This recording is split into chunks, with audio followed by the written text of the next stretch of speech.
भाई काम करो यार। बिस्मिल्लाहिर्रहमानिर्रहीम। अल्हम्दुलिल्लाह अज़ा के लिए कौन सा वक्फा दिया गया। हमने मस्जिद से अज़ा सुनी। क्या हुआ था बाराबंकी में इसी साल 17 मई को बाराबंकी में 100 साल पुरानी मस्जिद को शहीद कर दिया गया था। मार्च 17-20 को उस वक्त के एसडीएम जो अभी प्रमोशन पर सीडीओ बन चुके हैं, उन्होंने मार्च से लोगों को, अवाम को मस्जिद में नमाज अदा करने से रोक दिया। करीब 50-60 लोगों पर मुकदमा आयद किया, जेल को भिजाया, एनएसए लगाया और फिर मई 17 को योगी सरकार ने नरेंद्र मोदी की तारीख से बाराबंकी की मस्जिद को शहीद किया। उसको मैं कहता हूं अंग्रेजी में पॉलिटिकल डिमोलिशन था। उस वक्त दिल्ली में यह खबर चल रही थी कि शायद योगी को हटाया जाएगा, तो योगी ने गर्मी पैदा करने के लिए अपने ऑफिसर से कहा कि तोड़ दो मस्जिद को, बाराबंकी की जो 100 साल पुरानी मस्जिद थी। किसने आवाज उठाई उसके बारे में? किसने मीडिया के सामने जाकर, अवाम के दरमियान में जाकर कहा कि यह मस्जिद है, इसको शहीद नहीं करना चाहिए था? कौन आवाज उठाया? क्या ये बीएसपी सपा के लोगों ने आवाज उठाई? क्या उन्हें कहा कि हम चलेंगे, चलकर मस्जिद को आबाद करेंगे? मेरे अजीज दोस्तों और बुजुर्गों, 100 साल पुरानी मस्जिद को एसडीएम ने कहकर कह दिया कि इलीगल स्ट्रक्चर है, गैर कानूनी तौर पर इसको बनाया गया। और एसडीएम को मालूम होना चाहिए कि सुप्रीम कोर्ट का कानून है, वक्फ का यूजर भी वक्फ हो जाता है। 100 साल पुरानी मस्जिद को एसडीएम ने तोड़ दिया बगैर कोई नोटिस के, बगैर कोई कोर्ट के ऑर्डर के। जबकि इलाहाबाद हाईकोर्ट का ऑर्डर था कि कोविड का सेकेंड वेव चल रहा है, लोगों की लाशें पानी पर गिर रही थी, गंगा पर कुत्ते लाशों को लोच कर खा रहे थे। योगी और मोदी के सरकार में इंसानियत अपनी सांसें तोड़ रही थी, ऑक्सीजन नहीं मिलने की बुनियाद पर लोग कांप रहे थे, बिस्तर तलाश कर रहे थे। तो ये ऐसी हुकूमत योगी और मोदी की कि अवाम को ऑक्सीजन पहुंचाए, दवा पहुंचाए, लाशों को जलाने के लिए लकड़ी पहुंचाए या जमीन दिए, वो नहीं किए। मस्जिद को जाकर शहीद कर दिए, 100 साल पुरानी मस्जिद को, और रातों रात उस मलबे को उठाकर फेंक दिया गया। और तोड़ने की वजह क्या बताई गई कि एसडीएम साहब का घर बाजू था, एसडीएम साहब को फजर की अज़ान से तकलीफ होती थी, तो उन्होंने कहा कि मस्जिद को तोड़ दो, क्यों हमारे बाप की जागीर है ये? कि तुम्हारी नींद खराब हो गई और तुम मस्जिद को तोड़ दोगे? क्या कानून नहीं है भारत में? क्या संविधान खत्म हो चुका भारत में कि एसडीएम बगैर कोर्ट के ऑर्डर के तोड़ देगा? आप बताइए, तोड़ दिया गया। अरे कौन थे एसडीएम? पूछो, मैं मीडिया के सामने पूछ रहा, अखिलेश यादव को पूछो। इनका एक भाई धर्मेंद्र यादव एमपी है, था, अभी हार गया बदायूं से। मेरे सामने पार्लियामेंट में धर्मेंद्र यादव ने ये जो एसडीएम की मौजूदगी में बदायूं की मस्जिद को शहीद किया गया, धर्मेंद्र यादव ने उसकी शादी में शिरकत की थी, पार्लियामेंट में उसके लिए सवाल उठाया था। ये आपके लोग हैं और आप असदुद्दीन अवैसी और मजलिस पर उंगलियां उठाते हैं। क्यों नहीं बोले सपा और बीएसपी कांग्रेस वाले कि योगी सरकार ने गैर कानूनी तरीके से बाराबंकी की मस्जिद को शहीद कर दिया? मेरे अजीज दोस्तों और बुजुर्गों, ये कहानियां, ये वाकयात आपको उठाने के लिए, बेदार करने के लिए काफी है। मेरी आपसे दरबंदाना अपील है कि समझिए इस बात को, समझिए इस बात को कि अगर आज आप बेदार नहीं होंगे, आप सिर्फ वोट डालते आए इन तमाम लोगों को, मगर क्या कभी आपने सोचा कि आपको क्या मिला? क्या मिला? उत्तर प्रदेश में 60 साल से आप सेकुलरिज्म के नाम पर वोट डालते आए हैं। मैं सेकुलरिज्म के खिलाफ नहीं हूं, मैं उस सेकुलरिज्म के खिलाफ हूं जो पॉलिटिकल सेकुलरिज्म, जो सियासी सेकुलरिज्म है। पूछिए कभी आप खुद अपने आप से सवाल करिए कि बहुजन समाज हो, कांग्रेस हो, समाजवादी हो, बीजेपी हो, क्या इनके मन से लफ्ज मुसलमान निकलता है? कभी आपने सुना इनके मन से मुसलमान का लफ्ज सुनते हुए? क्यों नहीं बोलते मुसलमान? क्यों नहीं बोलते मुसलमान का नाम क्यों नहीं लेते? क्या भारत के 14% आबादी भारत के अव्वल दर्जे की शैली नहीं है कि तुम अपनी जबान का हमारा नाम लेने से कतराते हो? तुम क्यों डरते हो? क्यों शर्मिंदगी महसूस करते हो? ये सवाल मेरा बीजेपी से भी है, सपा से भी है, बीएसपी से भी है। आज ये माहौल बनाकर रख दिया गया कि ये बड़े बड़े लोग जो वोट तो चाहते हैं मगर नाम लेना पसंद नहीं करते मुसलमानों का, और वो ऐसी उंगलियां उठाते हैं। मैं नाम लूंगा मुसलमानों का जब तक जिंदा रहूंगा। इसलिए क्यों लूंगा बताता हूं, इसलिए कि भारत के कानून के लिहाज से मुसलमान माइनॉरिटी है। भारत के संविधान आर्टिकल 29 और 30, 29 और 30 के मुताबिक अक़लियतों को हुकूक दिए गए जिसमें मुसलमान शामिल हैं। मगर ये लोग कुछ आवाज नहीं उठाएंगे, खामोश बैठे रहेंगे। अब इलेक्शन आ गया तो सब बड़ी बड़ी मीठी मीठी बातें करेंगे। अरे आवाज तो उठाओ, बात तो करो, मगर लफ्ज मुसलमान का नाम लेना नहीं चाहते। उत्तर प्रदेश के मुस्लिम अक़लियत को मैं पैगाम देने आया हूं कि आप वोट डाल दिया है, मगर आप नेता कब बनेंगे? आप लीडर कब बनेंगे?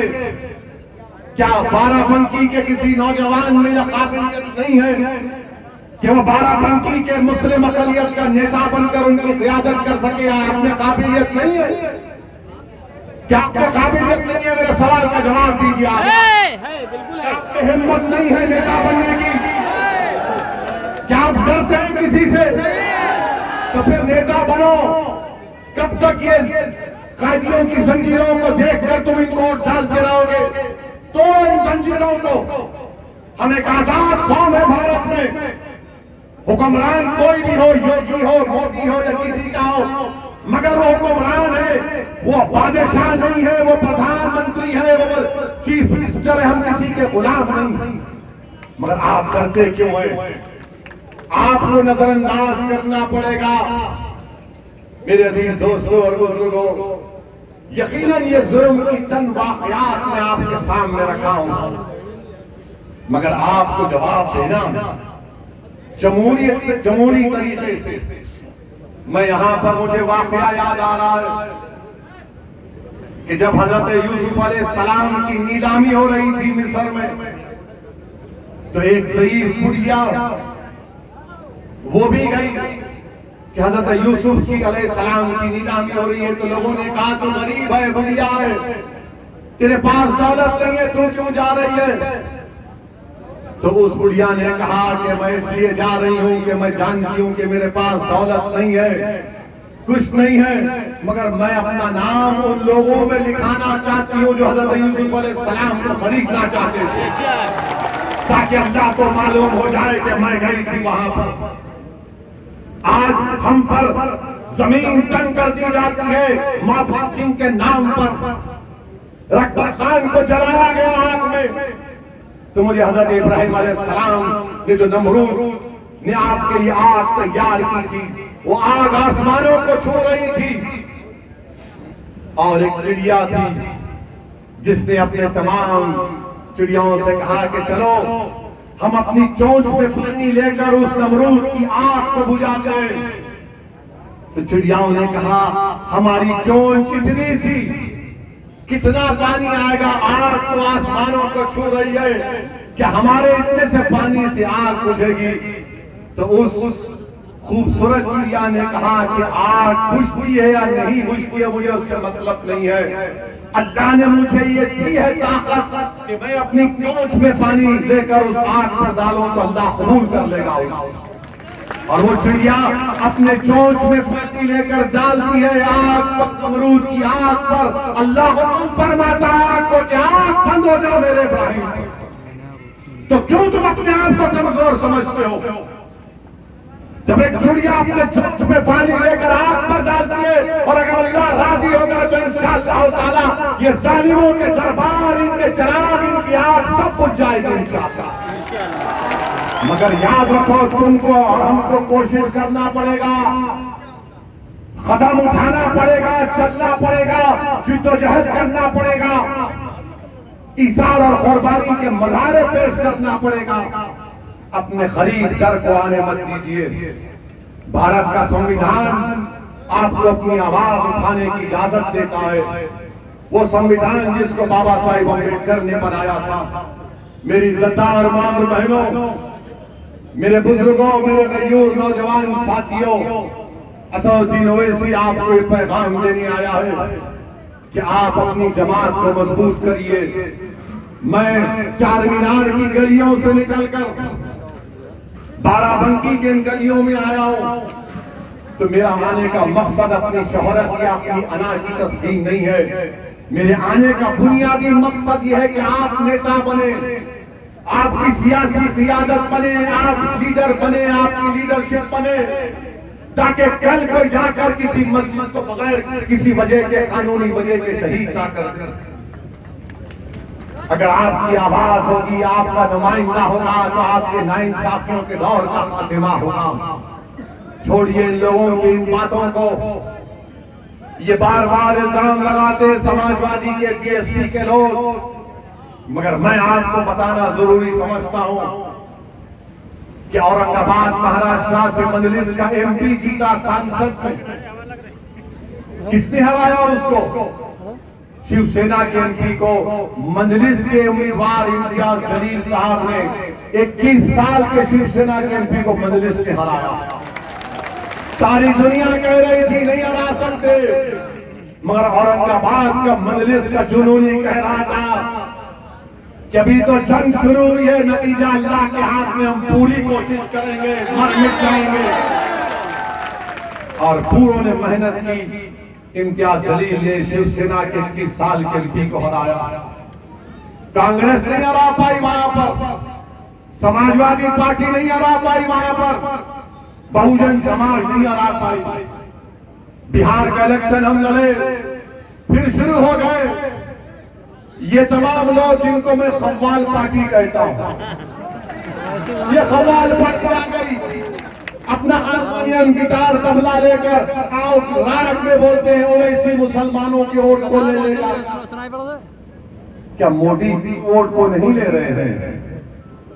क्या योगी हिंदू वोट को नहीं ले रहे हैं? क्या समाजवादी पार्टी हिंदू वोट को नहीं ले रही है? समाजवादी से पूछेंगे तो बोलेंगे हम यादव वोट को लेते हैं। तो यादव क्या मुसलमान है या हिंदू है? लेते हैं ना वोट, इसीलिए तो जीते हैं ना यहाँ पर। ये मैं नहीं कह रहा हूं, दिल्ली में एक ऑर्गेनाइजेशन है CSDS। हमारे मीडिया के लोग सोच रहे होंगे कि मसाला मिल गया 6 बजे से इसकी शादी करेंगे। तुम नहीं कर सकते, मैं एक नहीं परेशान हूं। अब जा रहा हूं, इंतजार में बैठे हैं, 3 दिन का हिसाब देना है हमको। मगर मीडिया के हाल मसाला मिल गया। अरे मगर डेटा तो यही बोलता है ना प्यारे, डेटा तो यही बोलता है कि 2019 के चुनाव में बीजेपी एनडीए को 50% हिंदू वोट मिला। कितना मिला? डरो मत बोलो, डरो मत बोलो। और उत्तर प्रदेश के चुनाव में बीएसपी और सपा मिलकर लड़े। तुमने वोट दिया उनको, शर्मा ने आप उठाकर वोट दिया। कितने मुसलमानों ने वोट दिया सपा बीएसपी को मालूम आपको? 75% दिया। और उत्तर प्रदेश के हमारे हिंदू भाइयों ने कितना वोट दिया मोदी को मालूम आपको? 51%, 50%। तो फिर कौन जीता? बीजेपी कैसे जीती यहाँ पर? मैं तो नहीं था ना मेरे पास जिन्नात है कि तुमको जाकर बोले कि बेटा ऐसा कर दो।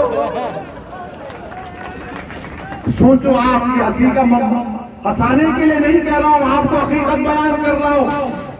अब इलेक्शन असेंबली का, विधानसभा को लड़ रहे तो तमाम सेकुलर, ये अपने आप को सेकुलर बोलते, सेकुलर नहीं है, ये आरएसएस की टीम है तमाम के तमाम। ये क्या कह रहे हैं? इतने ओवैसी आएगा तो मुसलमान वोट ले लेगा। कभी आपने सुना कि एक यादव ने मोदी को वोट दिया तो क्या अखिलेश यादव ने कहा कि वो यादव की टीम है जिसने मोदी को वोट दिया? तुमने सुना कभी? क्या तुमने कभी सुना कि एक दलित ने अपना वोट डालना उसका घर का इख्तियार, उसने मोदी को वोट दिया? तो क्या किसी बीएसपी के नेता ने कहा कि वो दलित की टीम है? तो फिर क्यों मुसलमान को कहते हैं? क्यों कहते उनको मेरा नाम है? क्यों कहते? क्या वो इसको वोट काटने आया है? अरे जब यादव और दलित, ब्राह्मण सब पार्टी को दे सकता है तो तुमको हिंदू वोट की बात नहीं करेंगे, जैसा कि हर चुनाव में खाली मुसलमान वोट देता है। ये हकीकत है, इसको आपको जानना है, इसलिए खुलकर बयान कर रहा हूं। मेरी फितरत में नहीं है कि अल्फाज चाप कर बयान करूं, मैं खुलकर बयान कर रहा हूं और आपको समझना इन बातों को। और हो सके तो नौजवानों से अपील कर रहा हूं कि मेरे इस भाषण को, मेरी इस तकरीर को आप अपनी, आपके पास एक ताकत है सेल फोन की, व्हाट्सएप से फैलाइए, ताकि उत्तर प्रदेश के घर घर तक, हमारी मां और बहनों तक, बुजुर्गों तक, उलमाओं तक, मशाइखीन तक मजलिस इत्तेहाद और मुस्लिमीन का पैगाम पहुंच जाए और मालूम हो जाए कि हकीकत क्या है। यही इनको फिक्र है। नहीं, आप क्यों लड़ते यहाँ पर? आप क्यों वोट काट रहे? बिहार में हम लड़े, 5 विधायक मजलिस के बिहार के असेंबली में अल्हम्दुलिल्लाह, महाराष्ट्र में 2 विधायक हमारे, तेलंगाना में 7 है। तो एक समाजवादी पार्टी से करीब एक जर्नलिस्ट है, वो हमसे उलझ गए, उनको खुजली हुई तो प्रेस कॉन्फ्रेंस में पूछी, आपने बिहार में वोट काट दिया? हमने पूछा, बताइए, आप तो बड़े विद्वान है ना? हाँ है। हमने कहा, कितने सीट लड़े बिहार में? हमने तो बोले 60-70 लड़े। बोला तुम झूठे हो। बोले आप मीडिया को कह रहे हैं कि हाँ तुम झूठ बोले तो झूठा बोलेंगे तुमको, और ज्यादा बोलेंगे तो बोलेंगे, झूठ बोले तो वोट आके तुमको काला। हमने सिर्फ 20 सीट लड़ी, 20 में 5 पर हमारे विधायक बने, 9 पर आरजेडी कांग्रेस के बने हमारे खिलाफ, और 6 पर एनडीए बीजेपी नीतीश कुमार के बने। आज हमारे विधायक असेंबली में जानते हैं तो बिहार की असेंबली थर काम की है कि मजलिस के दीवाने आ रहे हैं बोलने। लोग बोलते हैं कि तुम्हारे साथ जीते तेलंगाना में क्या किए, तुम क्या कर लोगे, तुम तो मंत्री नहीं बनोगे। 70 साल से मुसलमानों को यह कहकर वोट दिया गया कि मुझे वोट दो, मुझे मंत्री बना दिया जाएगा, मगर वो मंत्री तो बना, तुमको संतरी की भी नौकरी नहीं मिली। वो मंत्री तो बन गया, हम मंत्री बनना नहीं चाहते, हम लड़ने वाले हैं, लड़ना चाहते हैं। हम आपका हकूक, आपका हक दिलाना चाहते हैं जो भारत के संविधान ने सबको दिया है। हम बराबरी चाहते हैं, हम हिस्सा चाहते हैं, हिस्सेदारी चाहते हैं। अगर 11% यादव मुख्यमंत्री बना सकते हैं तो क्या 19% मुसलमान अपने 19 के मेले मजलिस के लिए ही कामयाब कर सकते हैं? मैं पैगाम दे रहा हूं उत्तर प्रदेश को 19% मुसलमानों को। अगर 11% यादव, मुलायम सिंह यादव को, अखिलेश यादव को अपना मुख्यमंत्री बनाए तो क्या इस आने वाले चुनाव में 19% मुसलमान क्या मजलिस के मजलिस को कामयाब नहीं कर सकते? करेंगे इंशाअल्लाह।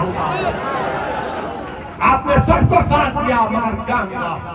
कल तक आपके पास कोई अल्टरनेट नहीं था, कोई मुतबादिल नहीं था। आज मुतबादिल मजलिस इत्तेहाद और मुस्लिमीन। हमसे मीडिया के लोग बार बार पूछते, अगर आपसे ये सेक्युलर पार्टी के लोग बात करेंगे तो आप बात करेंगे, हम बोले बराबर बात करेंगे। बात करने में क्या नुकसान है, मगर वो बात नहीं करना चाहते। अगर बात करना चाहते तो बात करेंगे, मगर ऐसा नहीं होगा। असदुद्दीन ओवैसी अगर किसी नेताओं से मिलेगा तो खड़े होकर नहीं बात करेगा। टेबल होगा, 2 कुर्सी होंगे, कुर्सी पे वो बैठेंगे, दूसरी कुर्सी पे हम बैठेंगे। आंख में आंख डालकर बात करेंगे। वो दौर खत्म हो गया गुलामी का, वो दौर खत्म हो गया आंख से आंख नहीं मिलाने का, वो दौर खत्म हो गया सर को झुकाने का, वो दौर खत्म हो गया कि चप्पल को उनके घर के दहलीज पर छोड़ कर आने का। चप्पल पहनकर तुम्हारे घर में जाकर हक की बात करें। ये मजलिस इत्तेहाद और मुस्लिमीन का मिजाज है, और इस मिजाज को आपको अपने अंदर पैदा करना पड़ेगा। मेरे अजीज दोस्तों और बुजुर्गों, मैं आपसे अपील कर रहा हूं कि भारत की जमहूरियत, भारत का संविधान, भारत की भाईचारगी उस वक्त मजबूत होगी जब भारत के मुसलमानों को उनका सियासी हक मिलेगा। जब भारत के मुसलमान अपनी एक सियासी लीडरशिप को बनाएंगे, जब सब समाज के लोग बनाए। क्या योगी आदित्यनाथ ठाकुरों के नेता नहीं है? बाबा है ना, बाबा ठाकुरों के नेता है। ठाकुर ये बोलता है कि बाबा हमारा है। ओबीसी नेता ये कहता है कि मोदी हमारा है। यादव ये कहता है कि अखिलेश हमारा बेटा है।